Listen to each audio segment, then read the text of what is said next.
Anda sedang mendengar Shock Podcast. Shock. Podcast ini adalah berdasarkan kisah-kisah benar. Segala perlakuan berunsur syirik tidak digalakkan sama sekali. Budi bicara pendengar dinasihatkan.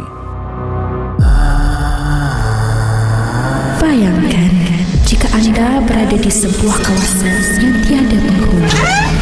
Di dalamnya berbunyi suara-suara gaib yang penuh misteri. Di sebalik situasi seram ini, mungkin ada entiti yang sedang memerhati tanpa anda sedari.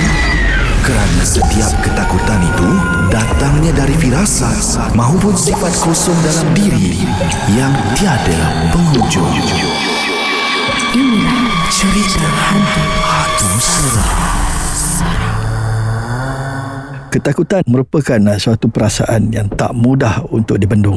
Lebih-lebih lagi bila berhadapan dengan satu situasi yang mendebarkan dan menyeramkan. Lebih meninggalkan kesan apabila kita dihadirkan dengan tetamu yang tak diundang. Assalamualaikum dan salam sejahtera. Bersama anda Abang Wan di dalam cerita hantu seram musim yang ketiga di Shock Podcast akan membawa tajuk Tetamu Tak Diundang.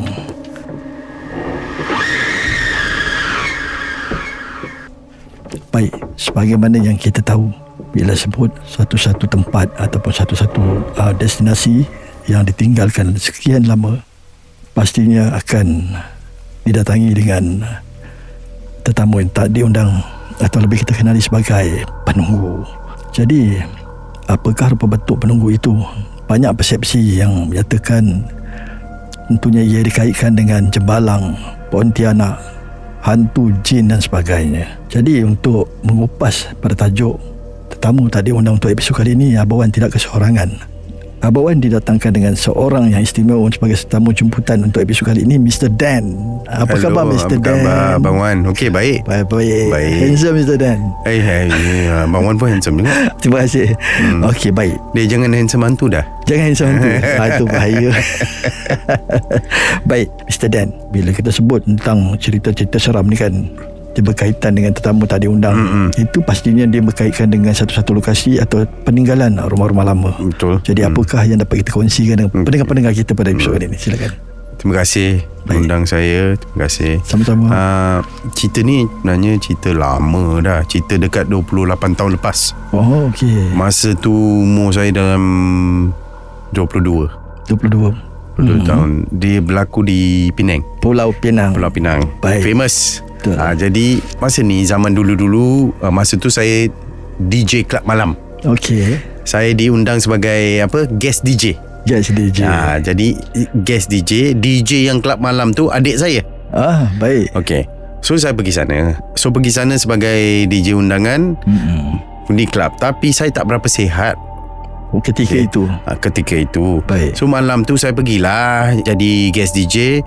Tapi dalam pukul 12 lebih tu macam nak demam. Terasa demam lah. Ini dekat Tanjung Bunga. Okay. Adik saya sewa rumah sana masa tu. Jadi saya first time pergi sana. So tak sihat. Halfway tengah kerja tu tak sihat. So cakap dengan adik saya cakap saya tak berapa sihat lah. Boleh saya nak balik dulu. So adik saya bagi kunci rumah. Dia cakap okey, you balik dululah. Masa tu zaman tu mana ada transport saja. Kena tunggu taksi. Okey. Rumah dia ni saya ambil lah taksi. Okey. Ambil taksi tengah hujan juga. Taklah hujan lebat, hujan renyai-renyai. Saya ingat lagi tengah malam lah masa tu. Tengah malam. Dia dalam saya sampai rumah dalam pukul 1 pagi. So ambil lah taksi driver hantar sampai depan rumah. Renyai-renyai. Memang indah lah, nampak macam best. Tapi tak sihat badan. So sampai rumah. Taksi turun taksi pun gerak. Saya buka gate. Kat dia rumah teres. Ada 2 tingkat. Jadi dia ada gate depan, dia ada gate dalam, pintu, lepas tu masuk kan. So buka gate depan. Tengah hujan buka. Dah basah. Buka, masuk. Kunci balik, masuk gate ke pintu tu. Buka, masuk, buka pintu. Okey. Buka pintu, tutup, buka lampu. Okey. Buka lampu. Dah nampak dah. Apa tu? Ada depan I buka lampu, pusing je. Depan sofa. Alamak. Ada perempuan. Umur lebih kurang 40 lebih. Okey. Rambut sampai ke bahu. Dia lepaskan tau. Okey. Lepaskan rambut, mata merah. Dia tak ada baju. Oh, okey. Kira naked lah. Tak ada baju tak ada. Rambut dia lepas. Bayangkan, baru buka lampu, pusing je nampak macam benda tu. Tadi dia pandang, dia tak, mata dia tu merah macam tu. Nampak dia pandang saya je. Dia tak pandang macam tu, duduk. Kita bayangkan nak buat apa masa tu. Panik sangat-sangat. Panik satu. Kita macam lost tau. Macam blur terus. Blur tau. Okey. Lepas tu fikir, aku nak keluar balik ke? Nak cari taksi mana? Ya. Macam mana nak keluar? Hujan pula tu. Satu, pintu kena buka. Ya. Gate kena buka. Gate luar kena buka. Hujan. Taksi tak ada. Taksi dah gerak dah. Ataupun kita naik atas. Second option. Masuk, lari.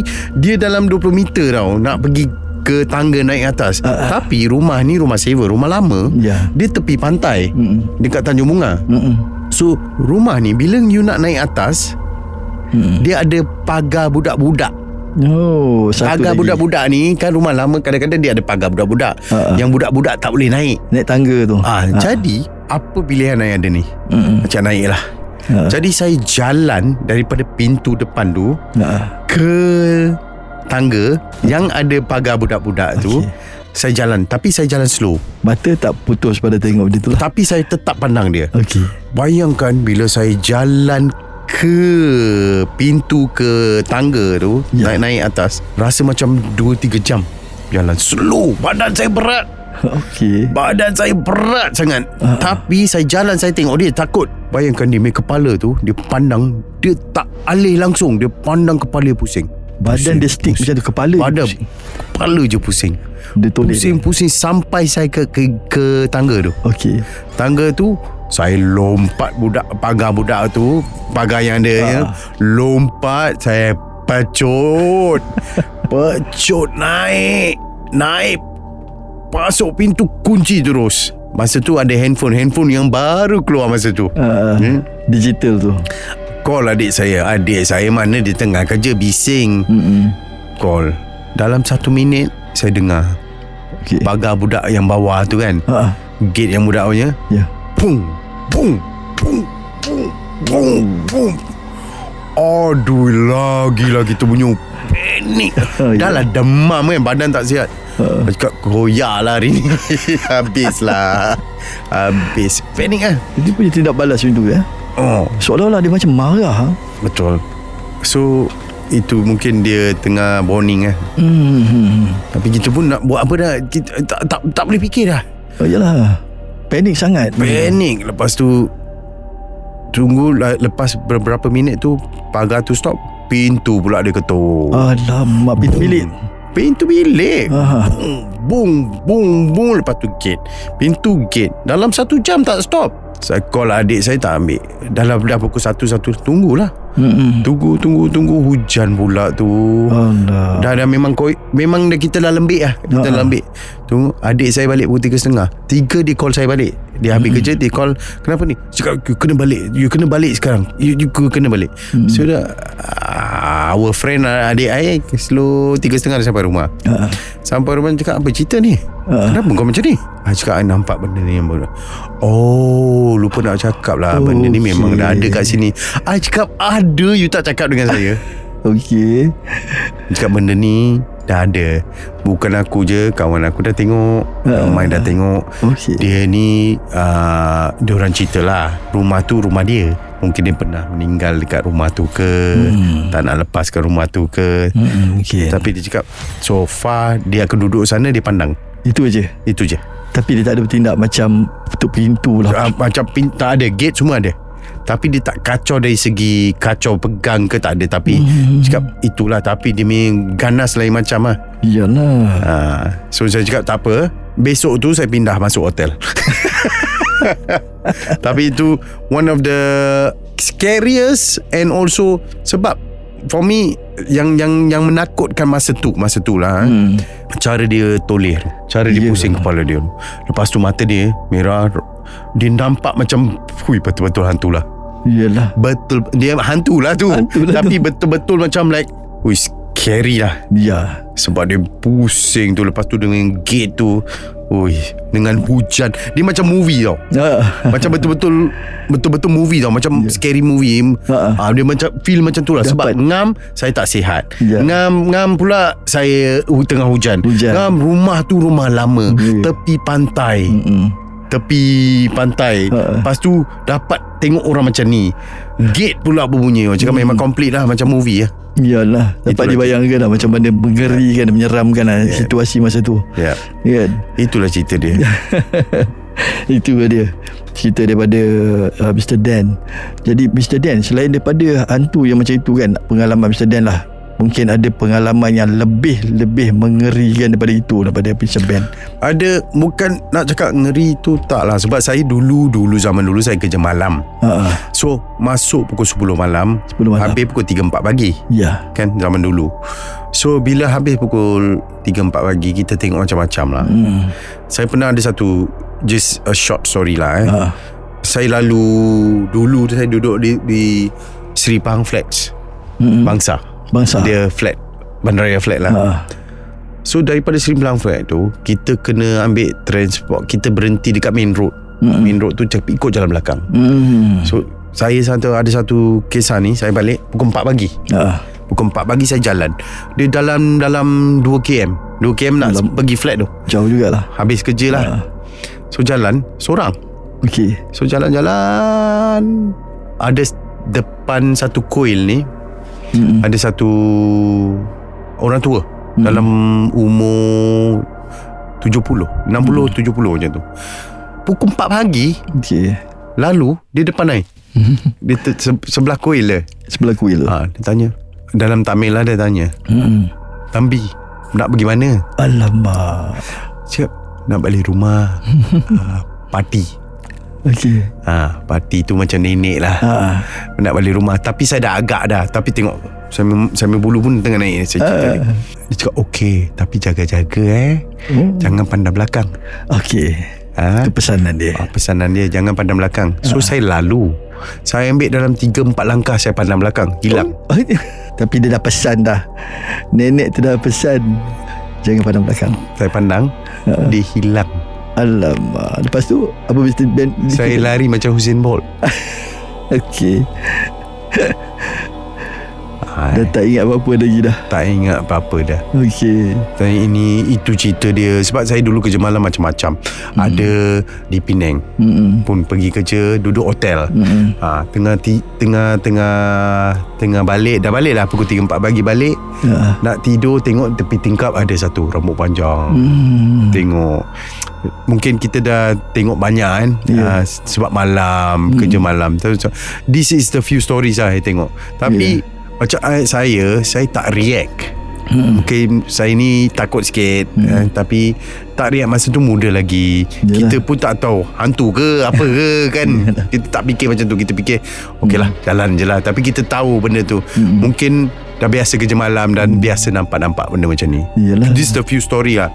Nampak tu banyak lah. Ada lah few story. Tapi untuk saya direct yang cerita rumah tu, itu rumah tu lah paling meninggalkan kesan mendalam lah sebenarnya. Sebab masa tu pun umur 22 kan. So itu memang efek. Bukan efek lah, direct lah. Sebab dia antara dia dengan saya je tau. Dan antara saya ada pilihan, nak lari luar ke nak lari dalam. Itu memang dia punya situasi dia lain sikit. Betul. Macam kuil tu, yang nenek tu, yang orang tua saya jumpa tu, itu dia direct, muka dia saya nampak. Dia lalu, dia cerita betul-betul macam manusia. Tapi saya ambil 2-3 langkah pusing belakang, dia dah sound dah cakap jangan pandang belakang. lalu tengok belakang hilang. Itu direct tu. So itulah cerita-cerita. Dua situasi kan.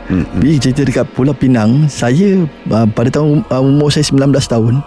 Itu ketika itu dalam tahun 92-93 lah. Masa tu saya bekerja di Pulau Pinang. Senang cerita di restoran makanan segera. Kan tak sebut lah kat situ. Tapi syarikat ada tempat tinggal yang disediakan. Dia bagilah. Dia bagilah di sebuah asrama. Di YMCA lah kat sana. YMCA itu okey, tempat dia cantik. Kan. Tapi keras lah. Tapi itulah dia.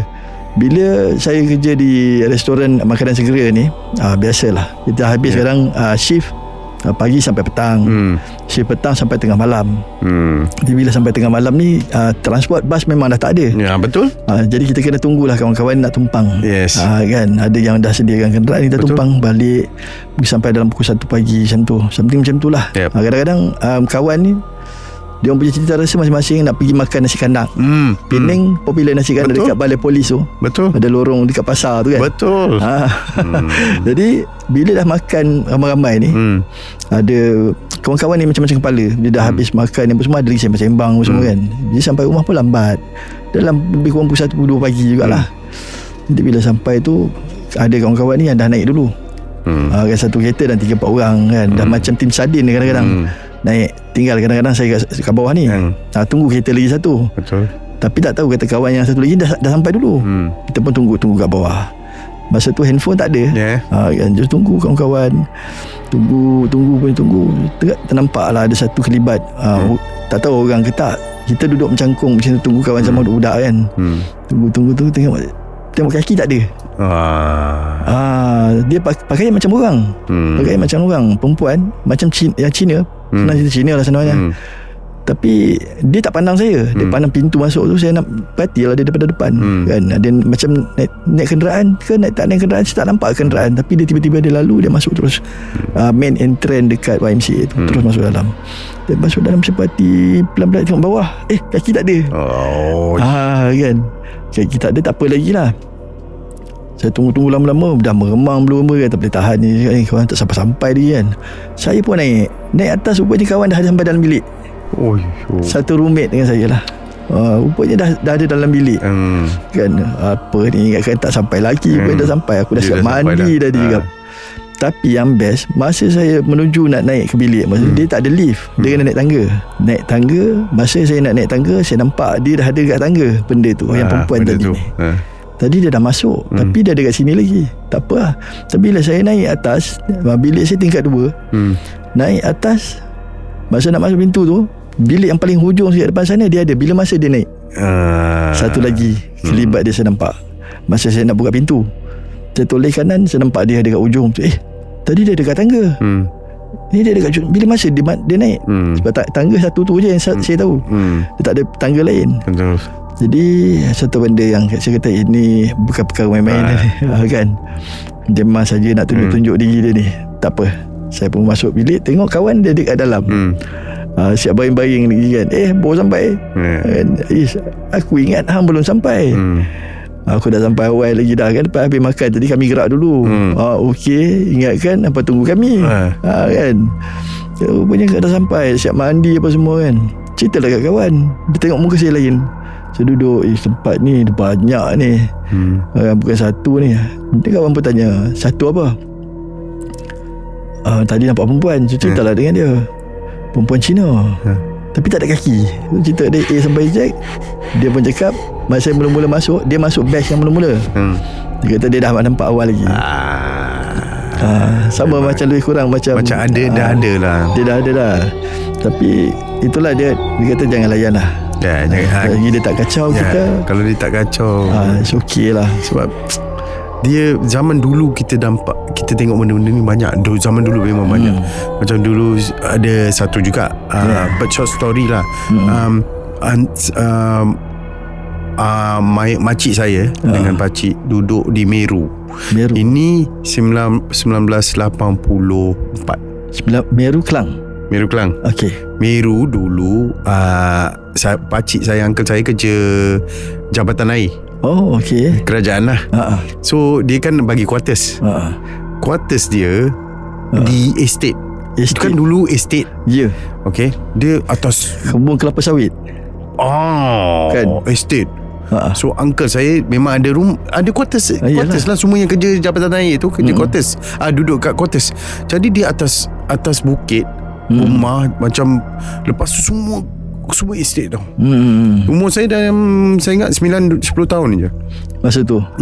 Kan rumah dulu rumah quarters kan, dia ada dalam hall tu, dia ada macam lubang-lubang, you boleh tengok luar. Dia ada lubang-lubang. Malam-malam saya pernah tengok satu, itu pun ini umur kecil lagi. Itu pun kena demam lah. Budak-budak dulu kena demam lah pasti. Tengok terbang. Okey. Terbang, api keluar, rambut panjang, mata merah, lidah terkeluar. Api dari belakang, macam api terkeluar tau. Terbang, tengah terbang tau. Putih. Itu memang tengok. Tapi dulu tempat-tempat macam ni kita tengok. Dulu banyak tempat-tempat macam ni. Itulah experience. Tapi itu zaman dulu lah. Zaman sekarang saya tak tahulah, dah lama dah. Saya memang tak tengok benda-benda ni dah lama. Tapi zaman muda-muda tengok banyak lah. Tapi experience memang ada lah. Diorang nak cakap tak ada, memang tak ada. Tak boleh cakap tak ada lah. Zaman kita mungkin, zaman dulu-dulu memang banyak dah tengok lah. Betul. Tu zaman-zaman belum membangun lagi tempat kan. Betul, banyak dulu zaman-zaman dia rumah kampung banyak, estate banyak hutan. Quarters masa tu pun bukan banyak rumah pun.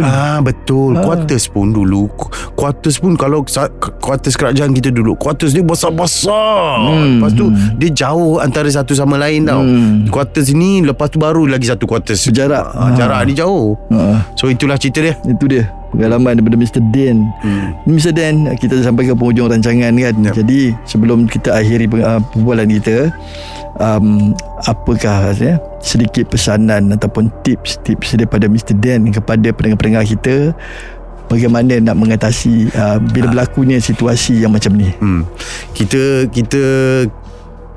ada masing-masingnya pendirian lah, masing-masingnya macam kita punya agama, pendirian kita punya. For me, kalau kita tengok benda macam ni, best is jangan layan. Betul. Jangan layan. Kalau kita tengok, mesti nak senang saya cakap jangan layan, tapi bila tengok panik, takut kan. So kalau boleh, kalau you, whatever your race and your religion is, think about your that thing. Talk to your own God and also you pray. That's it. Then you just move on. Itu je. Sebab benda ni won't take your life lah. So for me lah. But again, if you are an Indian, you pray to your God. You're a Muslim, you pray to your God. You're a Christian, you pray to your God. Whatever your religion is, pray to your God and just move on. Itu je. Sebab benda ni just kacau-kacau je. Just just stay calm lah. Yalah. Itu je. So itu dia, sedikit penerangan tapi padat daripada Mr. Dan. Itu dia daripada Mr. Dan. Kesimpulannya sebenarnya ia berbalik pada diri kita, iaitu doa pada Tuhan. Betul. Ikut pada kepercayaan agama masing-masing. Yang penting kita kuatkan semangat, tekadkan semangat, berpegang teguh pada ajaran agama kita lah. Betul. Absolutely. Abaikan je benda tu, sebab dia kadang bertunjuk diri saja. Dia tak akan mengganggu dan tak akan menyentuh kita. Betul. Itu dia daripada Mr. Dan. Terima kasih Mr. Dan. Terima kasih sebab sudi hadir dan sudi meluangkan masa bersama saya. Dan jangan lupa dengar Shock Podcast. Itu dia daripada Mr. Dan. Dia daripada Abang Wan sendiri yang nak sampaikan di sini sedikit doa untuk kita amalkan. Bismillahirrahmanirrahim. Allahumma birahmatika wa ala Sulaiman. Itu simple saja, tapi dia doa menunduk daripada Nabi Sulaiman AS. Baca 3 kali dalam hati, satu nafas, sebut nama benda tu, InsyaAllah benda tu dapat kita atasi. Itu dia daripada Abang Wan dalam Cerita Hantu Seram musim yang ketiga di Shock Podcast. Wassalamualaikum. Bye.